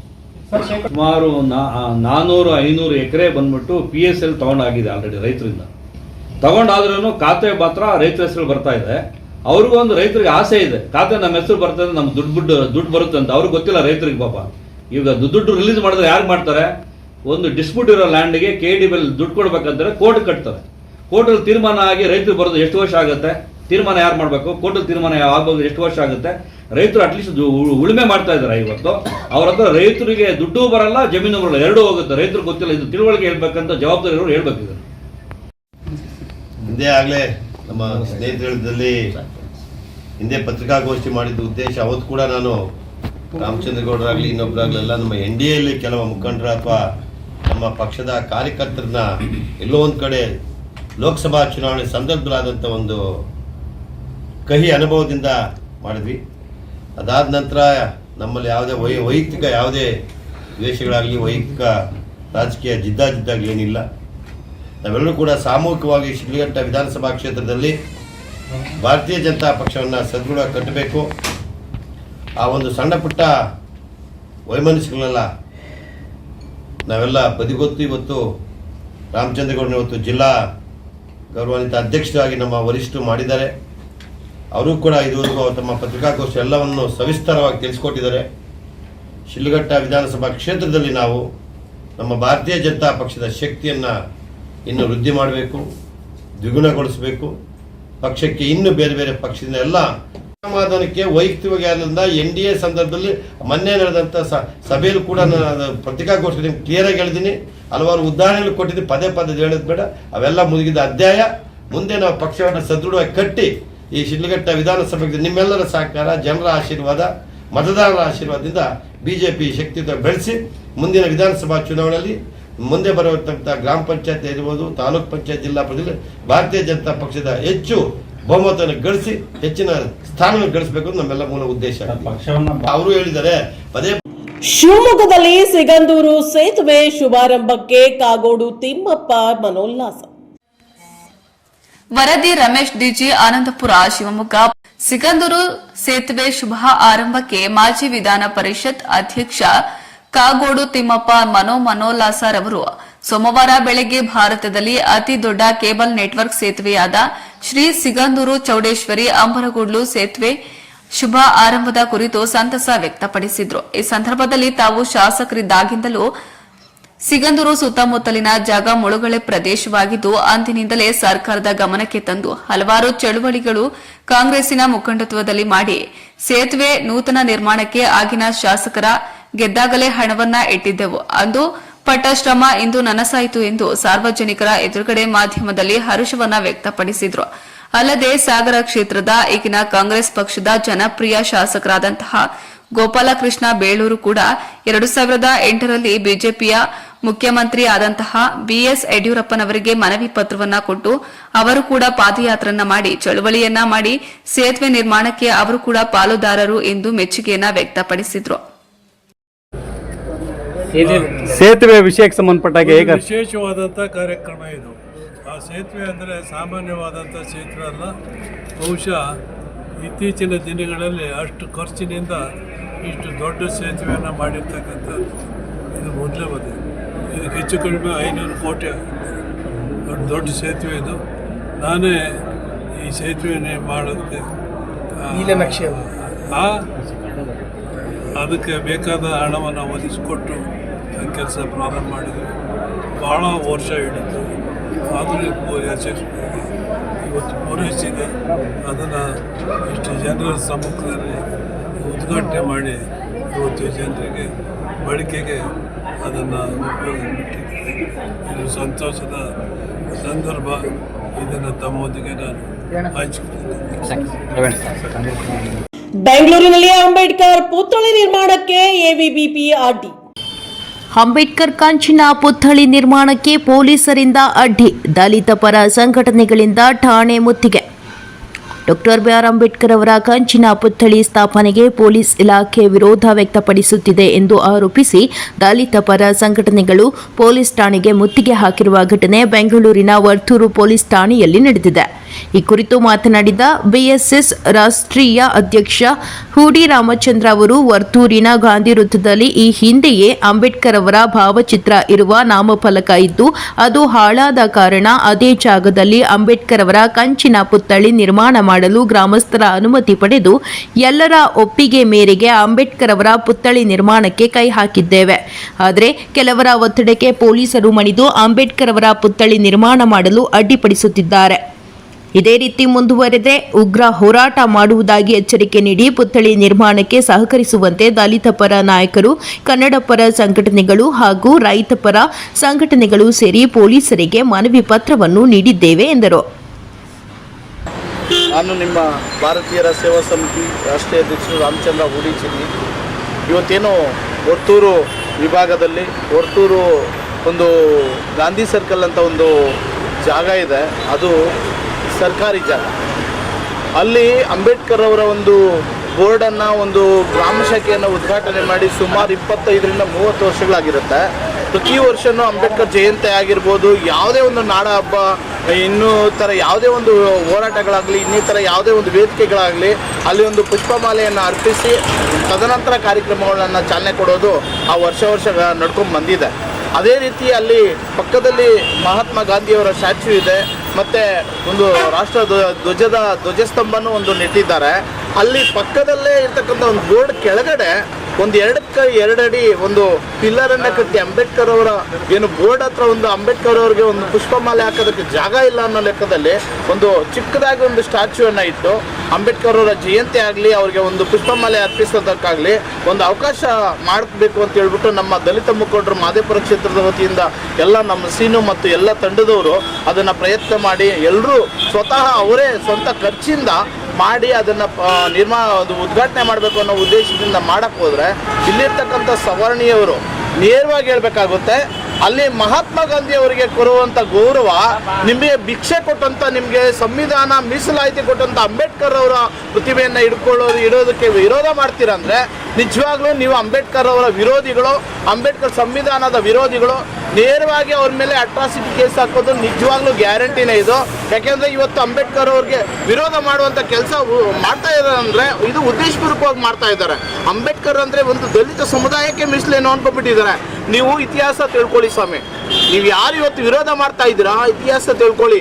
ನಿಮ್ಮ ಮಕ್ಕಳು, ನಿಮ್ಮ ಮೊಮ್ಮಕ್ಕಳು, ನಿಮ್ಮ ಅಪ್ಪನೋ, ನಿಮ್ಮ ತಾತನೋ, ಇನ್ನೊಬ್ಬನೋ ಯಾವುದೇ ಒಂದು ಅಧಿಕಾರ ತಗೋಬೇಕಾದ್ರೂ ಅಂಬೇಡ್ಕರ್ ಕೊಟ್ಟಂಥ ಮೀಸಲಾತಿ ಭಿಕ್ಷೆ ನಿಮಗೆ. ಇವತ್ತು ಆ ಅಧಿಕಾರದಿಂದ ನಿಮ್ಮ ಸಮುದಾಯದವರು ನಿಮ್ಮ ಎಲ್ಲ ಅಧಿಕಾರವನ್ನು ಸ್ವೀಕಾರ ಮಾಡಿ ನೀವು ಕೋಟ್ಯಾಂತರ ರೂಪಾಯಿ ಕೊಳ್ಳೆ ಹೊಡಿತಾ ಇದ್ರಲ್ಲ, ಅದು ಎಲ್ಲ ಅಂಬೇಡ್ಕರ್ ಅವರು ಕೊಟ್ಟಂಥ ಭಿಕ್ಷೆ. ಅಂಬೇಡ್ಕರ್ ದಲಿತ ಸಮುದಾಯಕ್ಕೆಲ್ಲ ಇಡೀ ಪ್ರಪಂಚದ ಈ ದೇಶದ ಮಾನವ ಹಕ್ಕು, ಪ್ರಪಂಚದಲ್ಲಿ ಇಡೀ ಅಂತಾರಾಷ್ಟ್ರೀಯ ಮಟ್ಟದಲ್ಲಿ ಯಾರಾದರೂ ಇಡೀ ಪ್ರಪಂಚದಲ್ಲೇ ಒಂದು ವ್ಯಕ್ತಿನ ಒಬ್ಬ ಏಕೈಕ ವ್ಯಕ್ತಿ ಅಂದರೆ ಅಂಬೇಡ್ಕರ್ ಅವ್ರಿಗೆ ಅಪಮಾನ ಮಾಡುವಂಥ ಕೆಲಸ ಮಾಡಿದ್ರೆ ಇಡೀ ರಾಜ್ಯದ ಸಂಘಟನೆಗಳು ಎಲ್ಲ ಕನ್ನಡ ಪರ, ದಲಿತ ಪರ, ಇನ್ನಿತರ ಕಾರ್ಮಿಕರ ಪರ, ರೈತರ ಪರ ಎಲ್ಲ ಸಂಘಟನೆಗಳು ಒಂದಾಗಿ ಇಲ್ಲಿರ್ತಕ್ಕಂಥ ಅಧಿಕಾರಿಗಳಿಗಾಗಲಿ ವಿರೋಧಿಗಳಿಗಾಗಿ ಬುದ್ಧಿ ಕಲಿಸುವಂಥ ಕೆಲಸ ಮಾಡ್ತೀವಿ. ಇದೇನು ಅಂಬೇಡ್ಕರ್ ಸ್ಟ್ಯಾಚ್ಯೂ ಬೋರ್ಡ್ ಇದೆ ಅಲ್ಲೇ ನಾವು ನೆಡುವಂಥ ಕೆಲಸ ಮಾಡ್ತೀವಿ. ಇಲ್ಲಿ ಒಂದು ಕಣ್ಣಿಗೆ ಬೆಣ್ಣೆ, ಒಂದು ಕಣ್ಣಿಗೆ ಸುಣ್ಣ ಮಾಡುವಂಥ ಕೆಲಸ ಮಾಡಬಾರ್ದು. ಅಂಬೇಡ್ಕರ್, ಆ ಮಹಾತ್ಮ ಗಾಂಧಿ ಎಷ್ಟು ಇವತ್ತು ಹೋರಾಟದ ಸ್ವಾತಂತ್ರ್ಯ ತಂದು ಕೊಟ್ಟಿರ್ಬೋದು. ಇವತ್ತು ಈ ಒಂದು ದೇಶ ನಡಿಬೇಕಾದ್ರೆ ಸಂವಿಧಾನ ಕೊಟ್ಟಂಥ ನಮ್ಮ ಸಂವಿಧಾನ ಶಿಲ್ಪಿ ಅಂಬೇಡ್ಕರ್ ಅವ್ರಿಗೂ ಸಹ ಹಕ್ಕಿದೆ, ಅಲ್ಲಿ ಇದಕ್ಕೆ ಇಡೋದಕ್ಕೆ ರೈಟ್ಸ್ ಇದೆ. ಅದನ್ನು ಯಾರು ತಡೆ ಮಾಡೋದಕ್ಕೆ ಅಧಿಕಾರ ಯಾರಿಗೂ ಇಲ್ಲ. ಇದು ಯಾರು ಇವತ್ತು ಸಾರ್ವಜನಿಕವಾಗಿ ವಿರೋಧ ಮಾಡ್ತಾ ಇದ್ದಾರೆ, ಅದೇ ನಾವು ಸಾರ್ವಜನಿಕರೇ ಸ್ವಾಮಿ.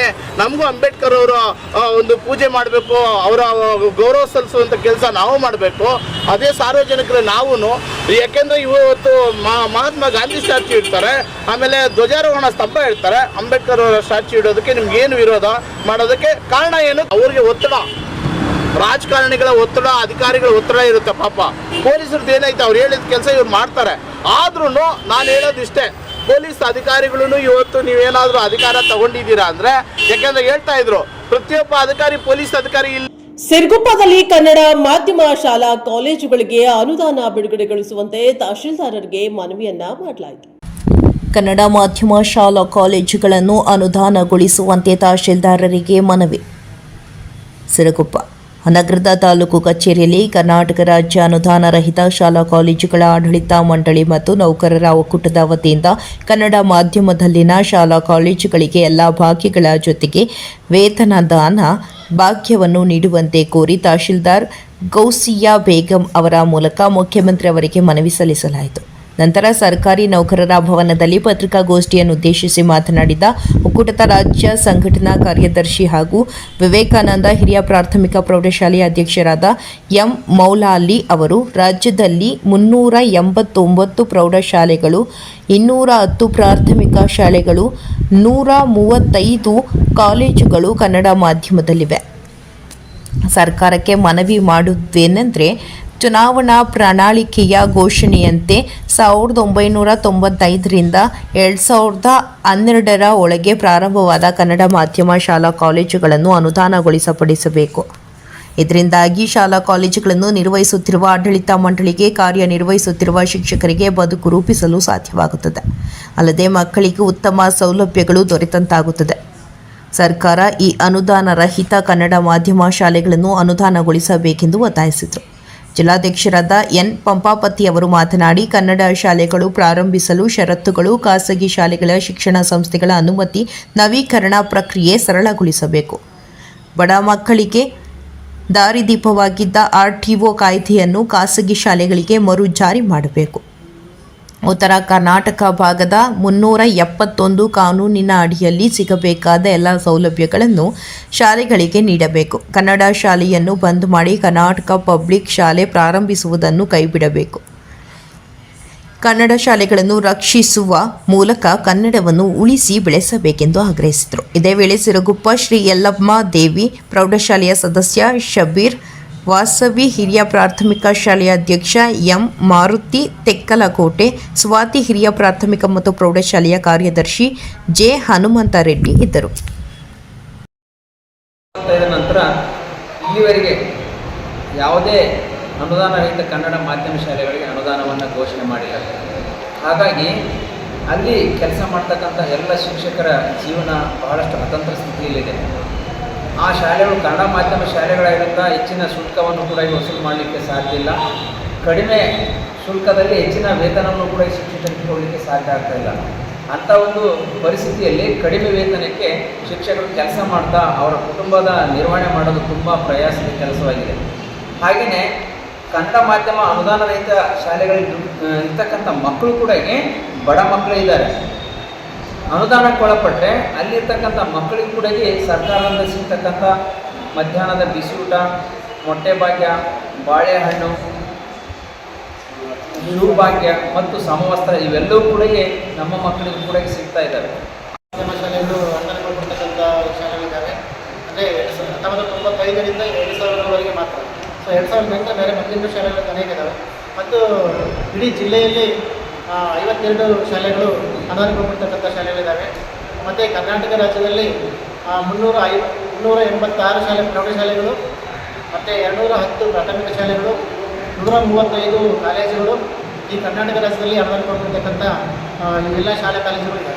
ಆದ್ದರಿಂದ ಎಲ್ಲ ಶಾಲಾ ಕಾಲೇಜುಗಳನ್ನು ಅನುದಾನಕ್ಕೆ ಒಳಪಡಿಸಿದಲ್ಲಿ ಅಲ್ಲಿ ಶಿಕ್ಷಕರ ಬದುಕು ಹಸನಾಗ್ತದೆ, ಆಡಳಿತ ಮಂಡಳಿಗಳ ಬದುಕು ಹಸನಾಗ್ತದೆ ಮತ್ತು ಮಕ್ಕಳಿಗೆ ಸಿಗಬೇಕಾದಂಥ ಮೂಲಭೂತ ಸೌಲಭ್ಯಗಳು ಎಲ್ಲವೂ ಸಿಗ್ತವೆ. ಅಷ್ಟೇನಂತ ಒಂದು ಮಾಧ್ಯಮದ ಮೂಲಕ ನಮಗೆ ಮುಖ್ಯಮಂತ್ರಿಗಳಿಗೆ ತಲುಪುವಂಥ ಕೆಲಸ ಆದರೆ ನಾವೆಲ್ಲ ನೆಮ್ಮದಿಯಿಂದ ಜೀವನ ಮಾಡಲಿಕ್ಕೆ ಆಗ್ತದೆ ಅಂತ ಹೇಳ್ತಾ ಮನವಿ ಮಾಡ್ತಾ ಇದ್ದೀವಿ. ನಾವು ನಿರಂತರವಾಗಿ 25 ವರ್ಷಗಳಿಂದ ಹೋರಾಟ ಮಾಡ್ತಾನೇ ಬಂದಿವೆ. ಇಲ್ಲೂ ಕೂಡ ಯಾವುದೇ ಸರ್ಕಾರಗಳು ಅನುದಾನಕ್ಕೆ ಒಳಪಡಿಸಿಲ್ಲ. ಹಾಗಾಗಿ ಇವತ್ತು ರಾಜ್ಯದ ಎಲ್ಲ ತಾಲೂಕು ಕಚೇರಿಗಳಲ್ಲಿ 95 ನಂತರ ಪ್ರಾರಂಭವಾಗಿರ್ತಕ್ಕಂಥ ಕನ್ನಡ ಮಾಧ್ಯಮ ಶಾಲೆಗಳಿಗೆ ಅನುದಾನವನ್ನು ಕೊಟ್ಟೇ ತಿರಬೇಕಂತಕ್ಕಂಥ ಒತ್ತಾಯವನ್ನು ತಮ್ಮ ಮಾಧ್ಯಮಗಳ ಮೂಲಕ ಇವತ್ತು ತಮಗೆ ತಿಳಿಸಲಿಕ್ಕೆ ಇಷ್ಟಪಡ್ತಾ ಇದ್ದೇನೆ. ಇದಾಗಿತ್ತು ಇದರಿಂದ ನ್ಯೂಸ್ ಬುಲೆಟಿನ್. ನಿರಂತರ ಸುದ್ದಿಗಾಗಿ ನೋಡ್ತಾ ಇರಿ NKS TV4, ಇದು ನಿರಂತರ ಕಾರ್ಯಪಡ.